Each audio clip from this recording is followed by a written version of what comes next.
예배 자리에 나오신 모든 분들 예수님의 이름으로 환영합니다. 이제 함께 자리에서 일어나셔서 사도신경으로 우리의 신앙 고백하심으로 함께 예배를 시작하도록 하겠습니다.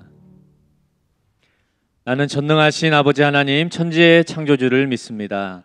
나는 그의 유일하신 아들 우리 주 예수 그리스도를 믿습니다. 그는 성령으로 잉태되어 동정녀 마리아에게서 나시고 본디오 빌라도에게 고난을 받아 십자가에 못 박혀 죽으시고 장사된 지 사흘 만에 죽은 자 가운데서 다시 살아나셨으며 하늘에 오르시어 전능하신 아버지 하나님 우편에 앉아 계시다가 거기로부터 살아있는 자와 죽은 자를 심판하러 오십니다. 나는 성령을 믿으며 거룩한 공교회와 성도의 교제와 죄를 용서받는 것과 몸의 부활과 영생을 믿습니다. 아멘. 이제 함께 주님을 찬양하며 나아가도록 하겠습니다.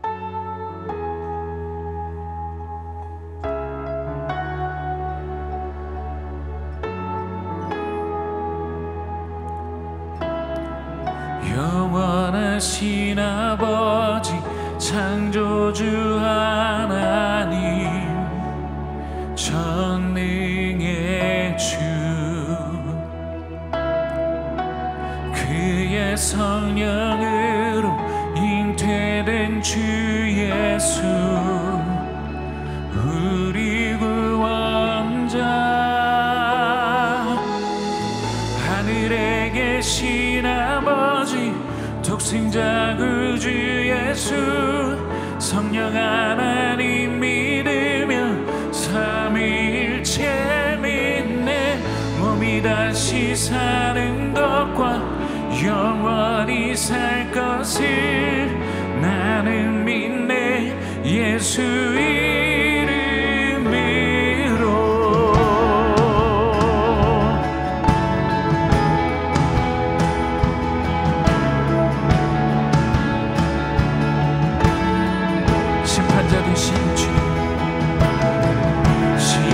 심판자되신 주님 십자가에 달려 우릴 용서했네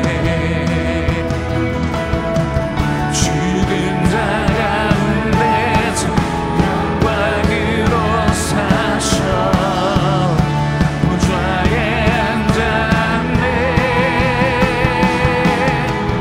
하늘에 계신 아버지 독생자 구주 예수 성령 하나님 믿으며 삼위일체 믿네 몸이 다시 사는 것과 영원히 살 것을 나는 믿네 예수 이름으로 나 믿네 나 믿네 예수 나 믿네 주의 부활 나 믿네 예수 그리스도는 주 아멘. 우리 예수님을 향한 믿음을 다시 한번 선포하며 나는 믿습니다. 나 믿네 예수 나 믿네 주의 부활 나 믿네 예수 그리스도는 주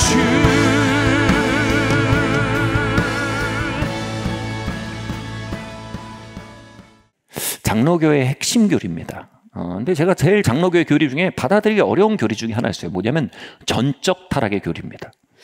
좀 어느 정도 타락한 건 알겠어요. 어느 정도 고장난 건 알겠어요. 근데 전적으로 타락하고 전적으로 고장났다는 거 좀 어렵더라고요. 받아들이기가.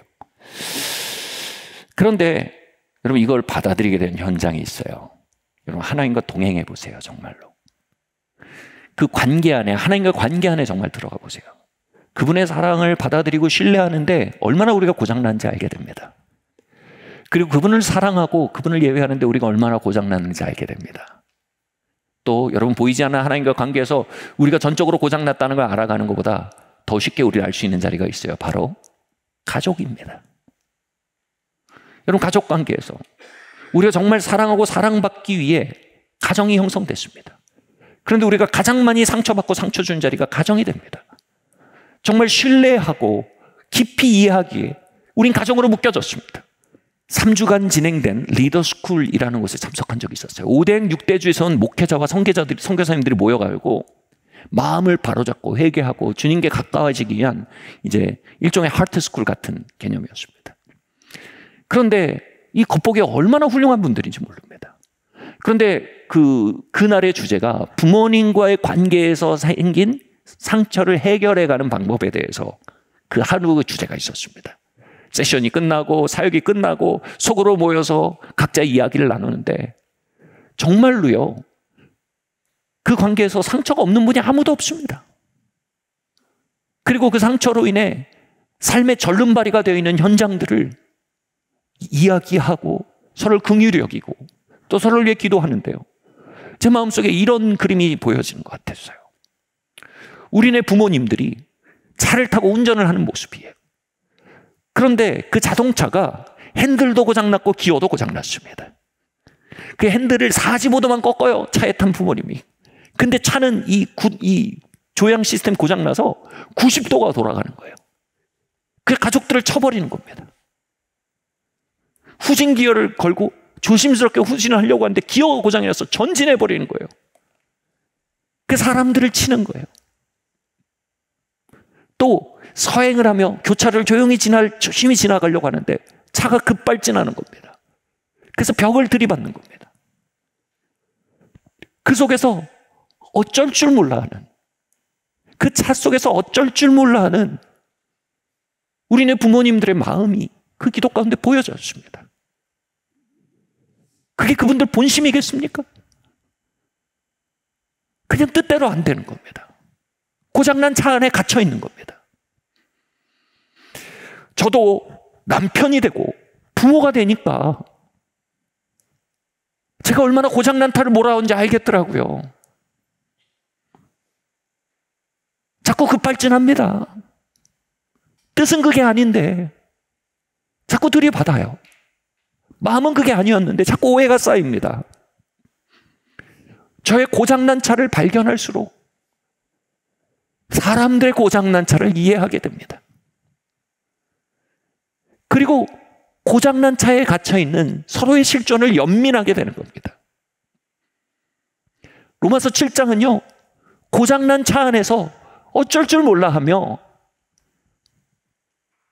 번민하고 전전긍긍하는 그 모습을 일부 인간의 병리적 모습이 아니라 전체 인간의 공통적 실존으로 비추어내고 있습니다. 내가 원하는 걸 행하지 못하고 도리어 내가 미워하는 걸 행한다. 여러분, 결혼하면서 내가 이 사람 우울증 걸리게 해줘야지, 인생이 뭔지 알려줄 거야, 인생이 얼마나 차가운지 이 결혼 관계도 알게 해줄 거야, 이런 사람이 있습니까? 인생의 찬바람부터 이 사람 보호해줘야지. 여태까지 정말 우울하고 눌린 삶이었다면 정말 날마다 환희의 삶으로 이끌어줘야지. 검은물이 팥불이 될 때까지 이 사람 아껴줘야지. 그러고 결혼합니다. 문제는 뭡니까? 우리의 차가 고장나 있다는 겁니다. 자꾸 상처 주는 겁니다. 세상의 작품으로도 지켜주는 사람이 아니라 세상의 작품보다 더 찬 바람을 경험시켜주는 통로가 되기도 합니다. 여러분, 아이 낳으면서 아이가 태어났는데 품에 안고, 얘야, 내가 얼마나 혹독한 세상인지 가르쳐줄 것이다. 야, 인생이 그렇지 않단다. 내가 인생을 알려주마. 그런 부모 있습니까? 내가 너의 보호막이 되겠다. 내가 널 지켜주겠다. 나의 천정이 너의 바닥이 되게 하겠다. 나의 삶을 쏟아부어 너를 지키겠다. 우리 다 그렇게 시작하지 않습니까? 우린 그걸 원합니다. 근데 번번이 우리가 미워하는 거랍니다. 왜 그렇습니까? 이것을 행하는 것은 내가 아니요, 내 속에 거하는 죄라고 말합니다. 여기서 말하는 죄는 부도덕이 아닙니다. 여기서 말하는 죄는요, 우리의 육성을 말합니다. 우리의 옛사람을 말합니다. 여러분, 육성, 옛사람이란 말은요, 신학적 개념으로 좀 복잡하게 들릴 수 있는데 사실 이건 굉장히 구체적이고 우리의 굉장히 실체적인 경험들입니다. 옛사람과 육성에 대해 이렇게 설명하겠습니다. 지난주에 우리가 인간의 4가지 기본적인 니드가 있다고 말씀드렸습니다. 여러분, 태어나서 오장육부가 형성되는 기간 동안에 여러분 영양분이 얼마나 필요합니까? 단백질, 지방, 탄수화물, 그럼 탄수화물 좋은 거예요. 탄수화물, 그리고 무기질 골고루 공급돼야 합니다. 그래야 오장육부가 형성돼서 건강하게 자라납니다.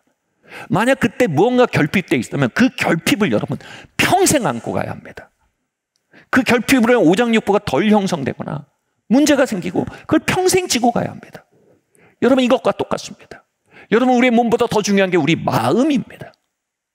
여러분, 단백질, 칼슘, 다양한 것들, 이런 지방, 이런 것들 공급되고 삶이 건강합니까? 그렇지 않습니다. 우리 마음에도 양분이 필요합니다.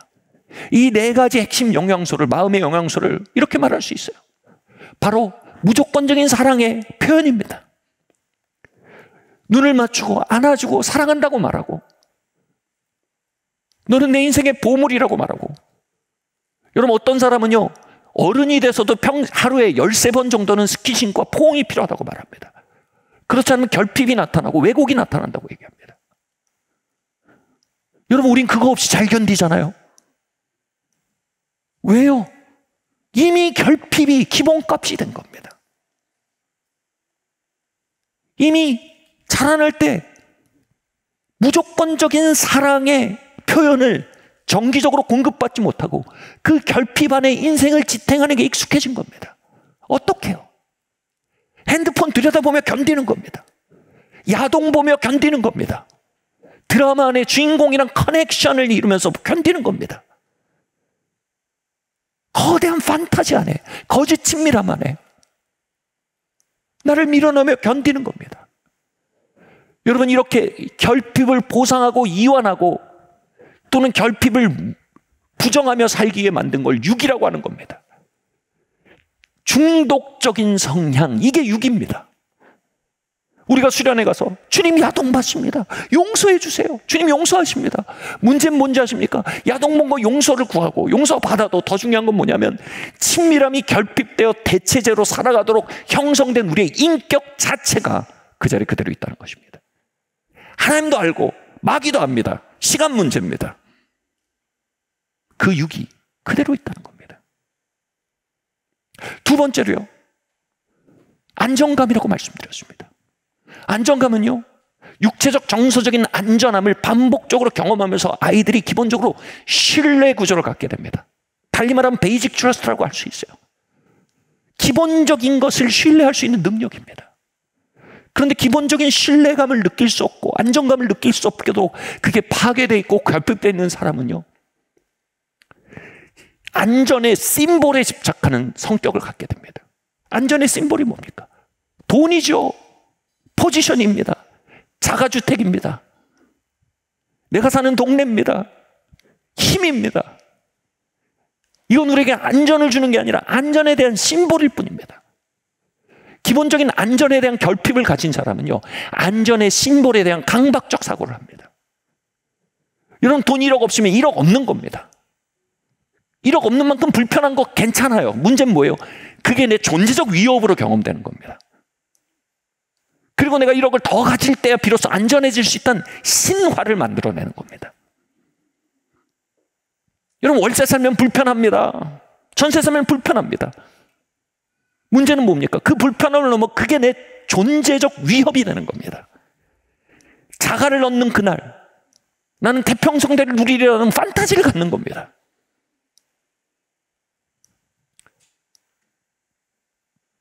포지션, 파워, 이 심볼들에 우린 집착하는 성품을 갖게 됩니다. 그것이 없으면 강박적으로 불안해집니다. 여러분, 이게 어디 정신과 상담실이나 상담실에서 나오는 병리적인 얘기입니까? 이건 보편적인 성품입니다. 보편적으로 결핍됨을 가지고 있다는 겁니다. 세 번째로, 우리가 가져야 될 기본값은 뭡니까? 내 존재 가치에 대한 확신입니다. 지난주에 말씀드렸던 부분이죠. 존재의 가치에 대한 확신이 있는 사람이 성취합니다. 근데 우리는 어떤 분위기 속에 큽니까? 성취하면 존재 가치를 얻을 거라고 말해줍니다. 네가 성취하면 중요한 사람이 된다고 합니다.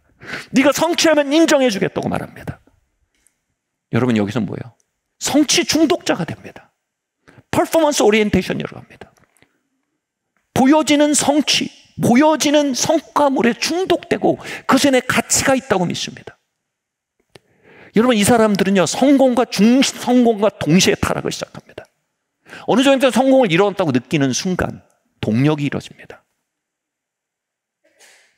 그러면서 타락이 시작돼요. 영혼을 갈아 넣어 성공합니다. 번아웃 됩니다. 여러분, 이게 한두 사람 얘기입니까? 이게 시대 정신입니다.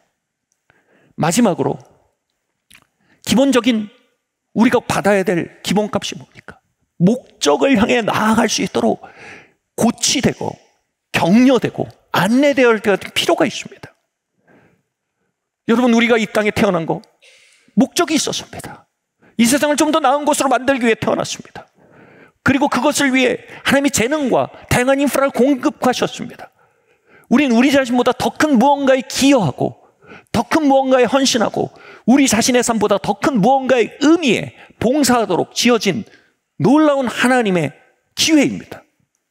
이 사실이 고치되고 발견되어지고 양육되어지지 않으면 어떻게 됩니까? 그 아이는 굳이 오늘을 절제하여 내일을 향해 나아갈 이유가 없어지는 겁니다. 여러분, 제대로 된 인격의 가장 중요한 요소 중에 하나가 뭡니까? Delayed Satisfaction이라고 얘기합니다. 당장의 만족을 미룰 줄 아는 능력입니다. 누가 당장의 만족을 미룰 수 있습니까? 비전이 있는 사람입니다. 제가 딸이 셋이 있습니다. 저는 이 딸 셋이 만약 사윗감을 데려온다면 일단 체력 검정도 해볼 것이고, 제가 한 3가지 테스트 중에 가장 중요한 테스트가 있을 겁니다. Delayed Satisfaction의 성품이 있는지를 볼 겁니다.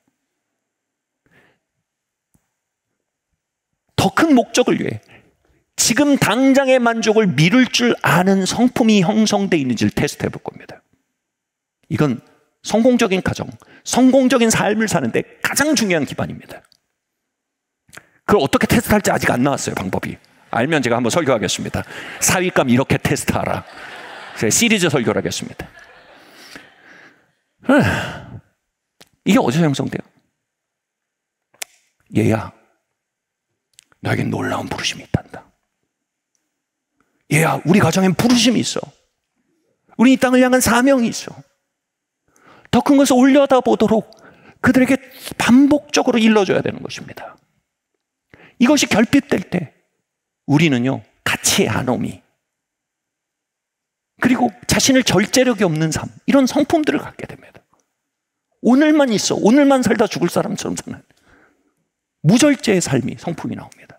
결론적으로요, 이렇게 우리의 삶의 마음의 핵심 영양소가 결핍된 현장은요, 거대한 결핍을 만들어내고 그 결핍을 보완하고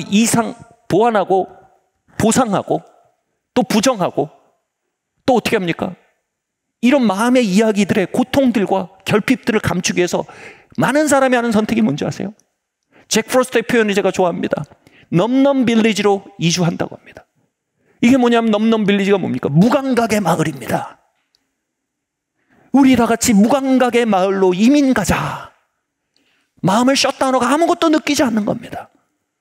I'm okay. We are okay. 왜냐하면 우리 모두 이렇게 살거든. 놀라운 건 뭐예요? 그 무감각의 마을에 교회를 짓습니다. 그 무감각의 마을에서 무감각의 스타일로 예수님을 믿습니다. 그 무감각의 마을에서 결혼하고 아이 낳고 키웁니다. 그리고 서로가 그 결핍과 그로 인한 왜곡이 나타날 때 최고의 방법이 뭡니까? 서로 마취 주사를 놔주는 겁니다. 이게 종교 중독입니다. 답은 마취 주사에 있잖아요. 답은 진실을 아는 데 있습니다. 무엇이 결핍됐고 그것을 보상하기 위해서 우리는 어떻게 살고 있는지, 우리의 육이 어떻게 형성되는지에 대한 진실을 알아야 합니다. 거기서 종교가 끝나고 회복이 시작이 됩니다. 아멘.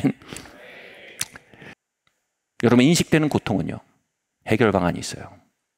근데 이미 무의식 저편으로 넘겨져서 삶의 기본값이 된 고통과 결핍은요, 해결되기가 매우 힘듭니다. 그렇게 형성된 인격을 우리는 옛사람이라고 합니다. 왜 옛사람입니까? 오랜 시간 전에 나의 생존을 위해 상생한 겁니다. 과거의 결과입니다. 왜 옛사람입니까? 오늘을 살지 못합니다. 과거의 고통을 이완하기 위해 오늘 땅을 제대로 밟지 못합니다. 과거로부터 절룩이며 사는 겁니다. 과거로부터 틀어져서 무게를 치는 겁니다. 무게를 치고 달려가는데 여전히 과거 안에 갇혀서 현재 응답하는 겁니다. 그래서 나의 오늘이 제한되고 나의 미래가 파괴되는 것입니다. 옛사람입니다. 여러분, 우리 모두는 옛사람을 가지고 있습니다. 난 아니야. 넘넘 빌리지의 마을 촌장이에요. 이장님이에요. 무감각의 마을 이장입니다. 우리 모두는 육을 가지고 있습니다. 우리 모두는 틀어진 방법으로 하나님과 동행합니다. 우리 모두는 틀어진 방법으로 부부관계를 맺습니다. 우리 모두는 틀어진 방법으로 자녀를 키우고 있습니다. 우리가 우리의 틀어짐을 인식하고 틀어짐을 바로잡는 곳에서만 회복이 시작될 수 있는 것이 겸손의 진리입니다.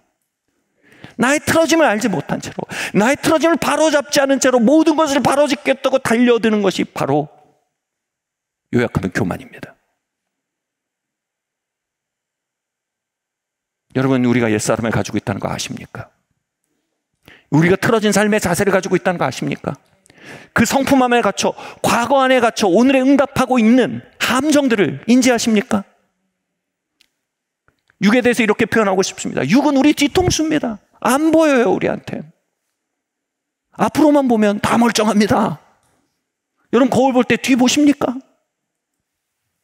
제 함정이 그거예요. 여긴 잘했는데 뒤가 이렇게 까치집이 돼 있어요. 그럼 맨날 예배 드리려고 하면, 예전에 심지어 사람은 제 뒤에 앉을 때 맨날 제 뒤에 까치집을 잡으려고 막 물러 있어요. 왜 그러시냐고. 여기가 정리가 안 돼 있는 거예요. 육은요, 우리 블라인드 스팟이에요. 우리가 인지를 못합니다. 그 육을 여러분 발견할 수 있는 굉장히 좋은 삶의 거울이 있어요. 가족이에요. 가족이에요.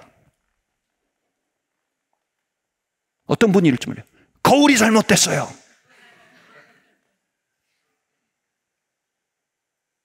여러분, 아침에 일어나서 거울을 보는데, 왜 이러지? 거울 놈은 아빠. 아니에요. 상태가 안 좋은 거예요. 거울 문제가 아니에요. 그 거울이 뭐예요? 공동체예요. 공동체는 아빠. 그 거울이 뭐예요? 파더 피겨, 마더 피겨들이에요. 권위자들 다 나빠. 심지어는 그 거울이 뭐예요? 하나님과 관계입니다. 하나님 나빠. 우리는 모르는 사이에 발전된 결핍과 숨은 분노와 그로 인해 형성된 뒤틀린 삶을 걷는 자세, 무게를 쳐내는 자세, 그 양태를 거울에 비추듯 관계 안에 한번 돌아보는 시간을 갖기 원합니다. 아멘. 첫 번째로 뭐냐 하면, 한번 읽어볼까요? 시작. 고립, 후퇴. 요한일서 1장 7절 말씀 함께 읽겠습니다. 시작. 그가 빛 가운데 계신 것 같이 우리도 빛 가운데 행하면 우리가 서로 사귐이 있고 그 아들 예수의 피가 우리를 모든 죄에서 깨끗하게 하실 것이요. 아멘.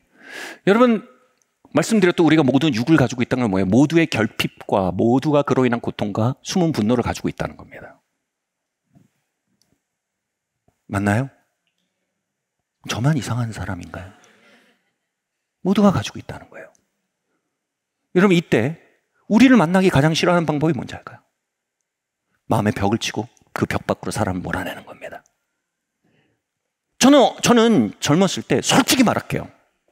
애들을 싫어했습니다. 왜냐하면 애들은 눈치가 없어요. 나를 돌아볼 수밖에 없게 되는 거예요. 저는 애들이 싫었어요. 지금 좋아해요. 이것처럼요, 우리는요, 우리 안에 들어와 버튼을 눌러대고 우리 안에는 숨은 분노와 숨은 고통과 그로 인한 여러 가지 오작동을 드러내는 사람들이 싫습니다. 여러분, 사람을 사랑한다는 건요, 누군가의 말을 제가 조금 바꿔서 얘기할게요. 사랑은 스펠링이 L-O-V-E잖아요. Love. 사랑에 동의어가 있어요. 다른 스펠링이 있습니다. R-I-S-K. 리스크입니다. 사랑은 위험해요. 사랑은 위험합니다. 사랑은 리스크 테이킹입니다. 누군가를 내 마음에 받아들이는 건 위험합니다. 그가 내 버튼을 누를 기회를 주는 것입니다. 그리고 나도 그의 버튼을 눌러 그를 작동시킬 위험을 갖는 것입니다. 사랑이 위험함을 알아가며 우린 점점 위험을 피하기 시작합니다. 고립과 후퇴를 통해서요. 아무도 그 버튼을 누르지 않게 하리라. 나도 누구의 버튼도 누르지 않을 거야.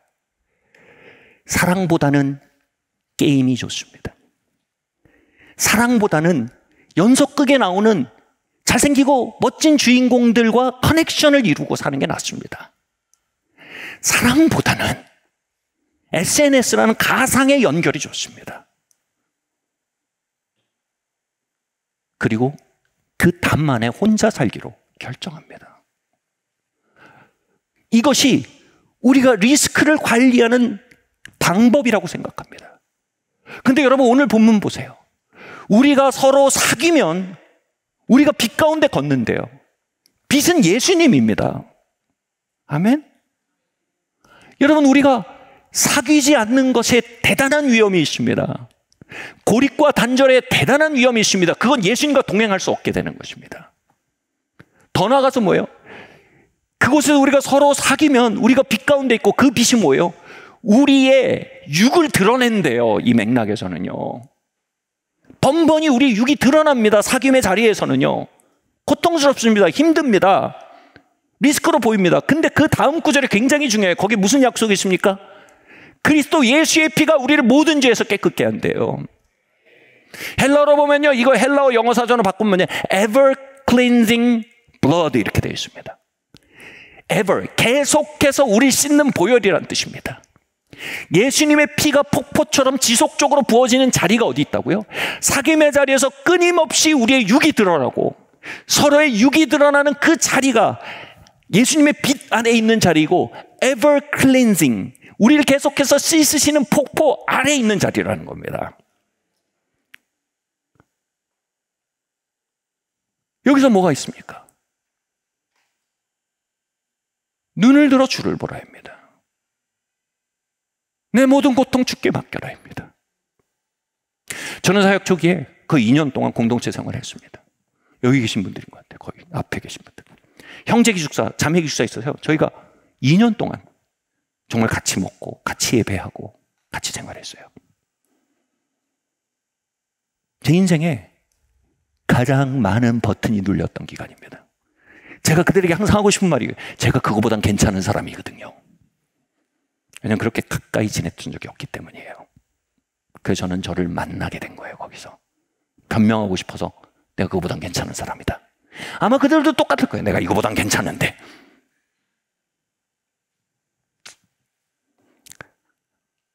정말 많은 육의 버튼이 눌리고, 또 육의 버튼을 누르고 그로 인해 많은 갈등이 있었습니다. 근데요, 그때의 예배는요 가장 빛으로 충만했고요, 그때의 예배는 가장 보혈의 능력으로 충만했음을 고백하지 않을 수가 없습니다.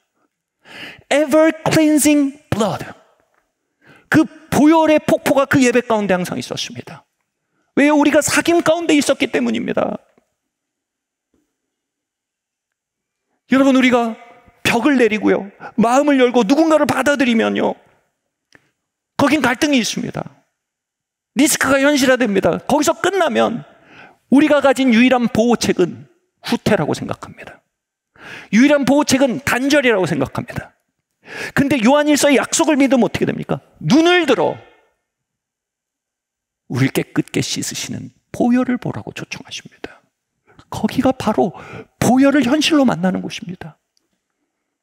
사랑하는 성도 여러분, 그 목사님 그때는 그러셨는데 요즘은 다 어떻게 같이 안 살죠? 왜 우리가 같이 안 사는 줄 아세요? 우린 각자의 공동체가 생겼어요. 결혼하고 애 낳았어요. 그 공동체가 이제 우리 기초 공동체예요. 거기서 우리는 눈을 들어 주를 보도록 초청받고 있는 것입니다. 내 모든 갈등과 육을 올려드리며 ever cleansing blood의 약속을 경험하는 자리로 가정이 우리의 전적 타락의 교리를 배우는 것을 더 나아가서 가정이 예수의 피의 능력을 배우는 곳으로 바뀌기 시작하는 것입니다. 갈등과 상처에 대한 답은요, 후퇴와 담쌓기가 아닙니다. 그 답은 눈을 들어 주를 보는 것입니다. 로마서는 말합니다. 죄가 깊은 곳에 은혜가 넘친다. 전 그 말이 뭔지 정확히 압니다. 친밀함 속에 우린 우리의 육을 풍성히 만납니다. 그러나 거기서 믿어야 됩니다.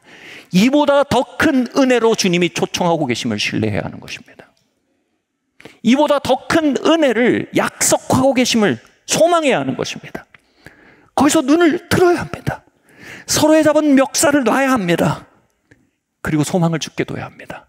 네가 더 나은 사람이 되지 않는다면 나는 고립할 것이다가 아니라 주님의 은혜가 필요합니다.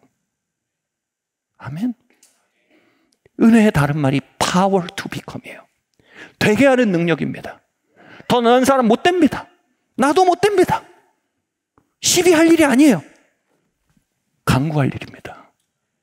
도와주세요. 하나님의 은혜가 우리 부부관계에 필요합니다. 예, 우리가 어쩜 진짜 전적 타락의 현장입니다. 주님, 우리 자녀와의 관계 하나님의 은혜가 필요합니다. Power to become이요. 아멘. 우리 이렇게 멱살 잡고 시간 버리지 말고 놓고 우리 각자 길 가자. No! 놓고 주의 보혈을 올려다 봅시다. 아멘.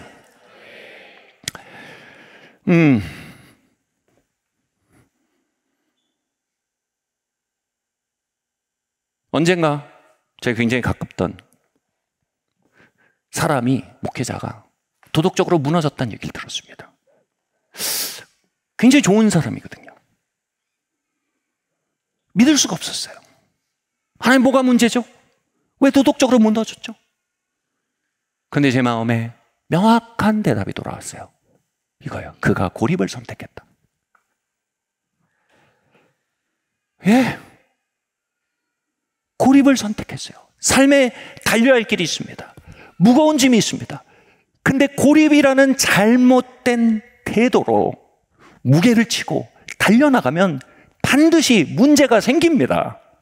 시간 문제입니다. 그리울 때 고립은 우리 갈등으로 지켜지는 안전지대가 아닙니다. 고립은 보혈의 능력으로부터 우리를 격리시키는 가장 위험한 곳입니다. 아멘. 고립은 안전하지 않습니다. 고립은 위험합니다. 친밀함은 위험하지 않습니다. 친밀함은 회복의 자리요, 넘치는 은혜를 향한 초청의 자리입니다. 예, 수련회 때 우리가 포론을 회개할 수 있어요. 수련회 때 우리가 판타지와 중독적 삶을 회개할 수 있습니다. 그런데 우리가 정말로 회개할 건 뭡니까? 고립의 삶입니다. 마음속으로 사람들을 밀어내며 마음으로부터 그들을 상대하지 않고 마음으로부터 연결되지 않는 삶. 나의 그 디펜스 메커니즘. 여러분, 그 안에 모든 것은 시한폭탄입니다. 여러분, 그렇게 볼 때 목사들 참 위험합니다. 고립되기 너무 쉽습니다. 목사만 위험합니까? 여러분도 위험합니다. 고립되기 너무 쉽습니다. 많은 가장들이 정말 위험합니다. 많은 가장들이 너무 고립되어 있습니다.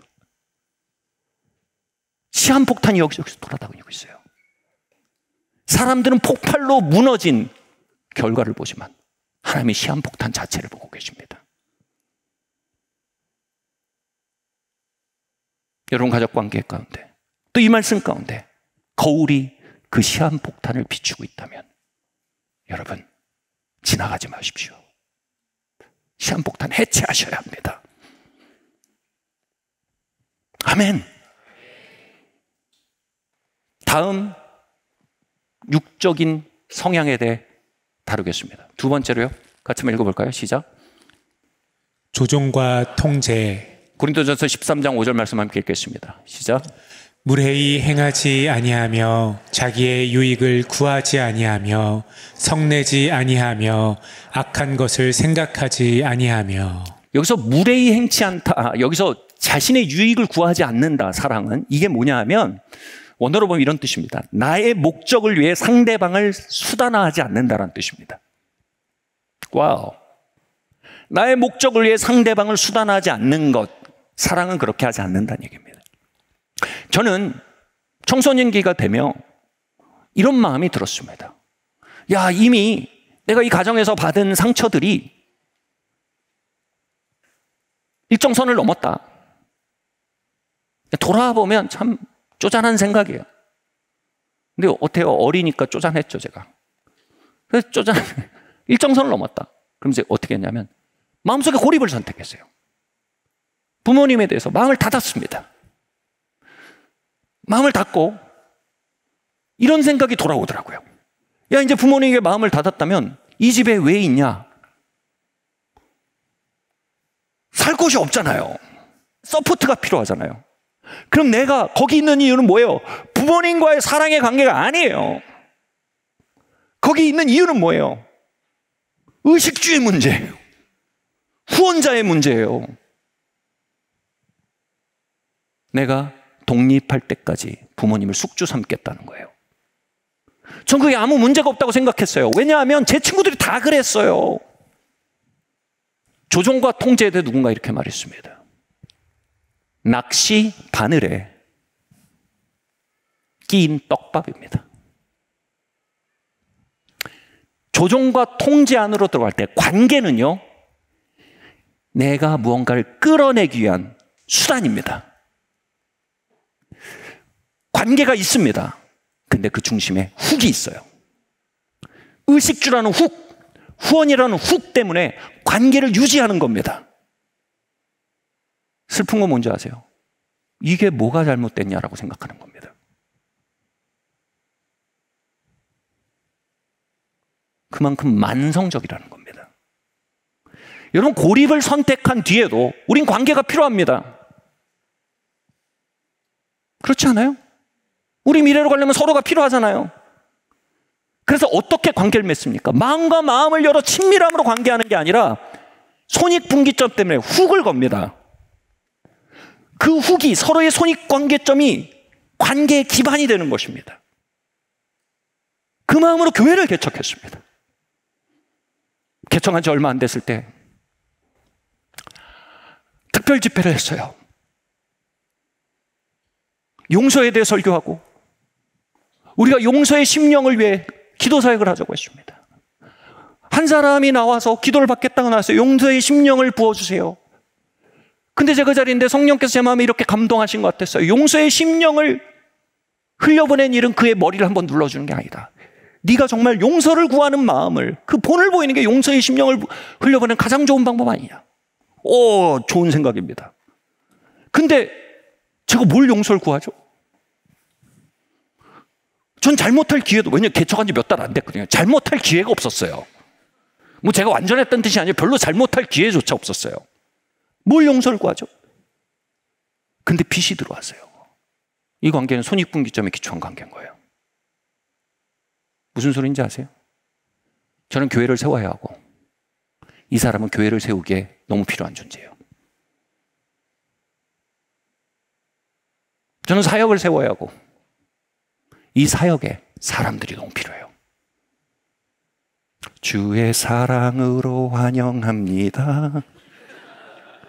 주의 사랑으로 사랑합니다. 형제 안에서 주의 영광을 보내.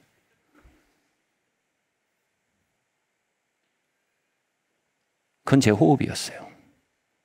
전 그로부터 회개한 마음이 없었어요. 그게 뭐 잘못됐어? 그런데 그 순간 정말 하나님의 은혜입니다. 이 말이 나오더라고요. 제가 당신을 목적으로 사랑하지 않았습니다. 당신을 이 사역의 수단으로 보았습니다. 저를 용서해 주십시오. 느낌이요. 누가 써준 원고 읽듯이 말했어요. 문제는 뭔지 아세요? 그 원고에 주님 빛을 비춰주신 거예요. 그렇게 하는 순간 제가 전도사인데 전사님 용서합니다라고 말하는데 그 사람이 정말 바닥에 고꾸라졌어요. 오열하면서요.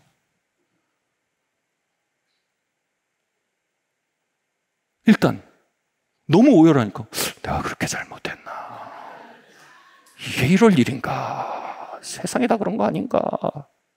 하는데 뭐가 느껴진지 아세요?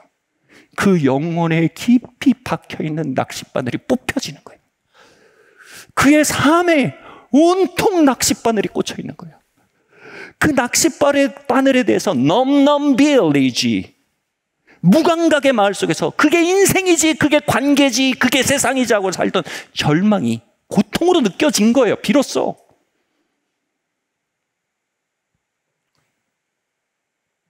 그때가 늦었거든요, 시간이. 사람들이 다 짐 싸서 집에 가고 있었는데 꿀딱 보더니 다 짐을 놓고 줄을 쓴 거예요. 큰일 났어요. 한 사람 한 사람 그렇게 하는데 새벽 4시까지 한 사람 한 사람이 무너져 내리고 마침내 제 마음에 감각이 돌아오기 시작했어요. 아, 이게 아니구나. 여러분, 사회생활은요, 일정 수준 그렇게 해야 합니다. 그게 필요합니다. 문제는 뭡니까? 가정은 사회생활이 아니라는 겁니다. 부부관계는 사회생활이 아니라는 겁니다. 교회는 사회생활이 아니라는 겁니다. 문제는 가족이란 이름으로 사회생활을 하고 가족이란 이름으로 조종과 통제를 하는 것은 이 세상의 부패의 가장 뿌리 문제입니다. 그렇게 마음 둘 곳이 없어집니다. 그렇게 친밀함을 배울 곳이 없어집니다. 우린 이렇게 말하는 법을 반드시 배워야 합니다. 같이 말할까요? 미안하다. 사랑한다. 뭐 미안합니까? 같이 말할까요? 내가 고립을 선택해서 미안합니다. 내가 당신을 내 마음 밖으로 밀어낸 것 미안합니다. 사랑합니다. 주의 말씀은 우리의 발의 등이요 나의 길에 비칩니다. 그 불빛이 날이 갈수록 강하게 하여 주시고 그 빛이 우리의 부부 가운데, 추석 연휴 가운데, 우리의 가문 가운데 더욱더 밝게 빛나게 하여 주시옵소서. 너희는 세상의 빛이라. 사람이 불을 켜 말 아래 두지 않고 등경 위에 두어 집안을 밝히니라.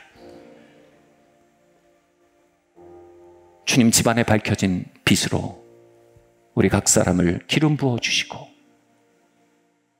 ever cleansing blood, 씻으시는 주의 보혈의 능력으로 축복하여 주시옵소서. 예수님의 이름으로 기도합니다.